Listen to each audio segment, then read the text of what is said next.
আসসালামু আলাইকুম। আমি সাবিকুন নাহার, প্রোপাইটার অফ আবরণ। আমার নিজস্ব ব্র্যান্ড আবরণ। এখানে আমি হচ্ছে নতুন উদ্যোক্তা বলা চলে, বাট আমার এক্সপিরিয়েন্স ব্যবসার ক্ষেত্রে অনেক বেশি। আমি যখন অনার্স মাস্টার্স কমপ্লিট করলাম তখন আমি একটা জব করতাম, সেখানে আসলে পর্দার বিষয়টা এত বেশি ভালোভাবে মেনটেন হতো না। তো আমি চাচ্ছিলাম যে হিজাব যেহেতু আমার অধিকার, এটা আমি বাসায় বসে কিছু করতে পারি কিনা। পরে টিউশনি করতাম, টিউশনি শেষে আমি এখন ব্যবসা শুরু করছি। আমার অনেকগুলো ব্যবসায়িক ইস্যু, যেমন বাগেরহাটের গলদা চিংড়ি, কুমিল্লার দই, কুমিল্লার হচ্ছে রসমালাই, তারপরে হচ্ছে বগুড়ার দই। আমি 64 জেলার ব্র্যান্ড প্রোডাক্ট নিয়ে কাজ করি। আজকে তো ডাকসুতে আমি আজকে কেন আসছি, আমি ডাকসুতে আসলাম যে সর্বমিত্র, সাদিক কায়েম এদেরকে শুভেচ্ছা জানাতে, কারণ আমি আমার ব্যবসায়িক কাজে ব্যস্ত ছিলাম, এতদিন আসতে পারি নাই।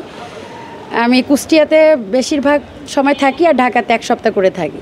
তো আমার বাচ্চাদের নিয়ে আসলাম যে এরা ভালো কাজ করছে, ভবিষ্যতে যদি তোমরা ভালো একটা প্ল্যাটফর্ম পাও অবশ্যই ছাত্রদের পাশে থাকবা, কারণ ছাত্ররাই হচ্ছে কি আমাদের দেশের বিবেক বলা চলে। আমি শিক্ষকদের বিবেক বলবো না, কারণ অনেক শিক্ষক আছে শিক্ষা নিয়ে কি ব্যবসা করে, কিন্তু আমার ছাত্ররাই এখান থেকে এক একজন ডাক্তার, ইঞ্জিনিয়ার, এরাই হচ্ছে দেশটা পরিচালনা করবে। ভবিষ্যতে এরাই হচ্ছে বাংলাদেশের মুখ উজ্জ্বল করবে বিশ্ব ব্রহ্মাণ্ডে।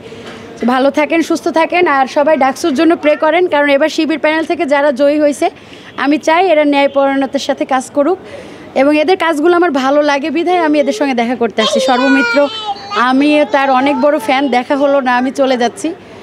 বাট আপনারা প্রে করবেন যেন আল্লাহ তাআলা তাদেরকে সুস্থ রাখে এবং ভালো কাজ করার তৌফিক দেন। আল্লাহ হাফেজ।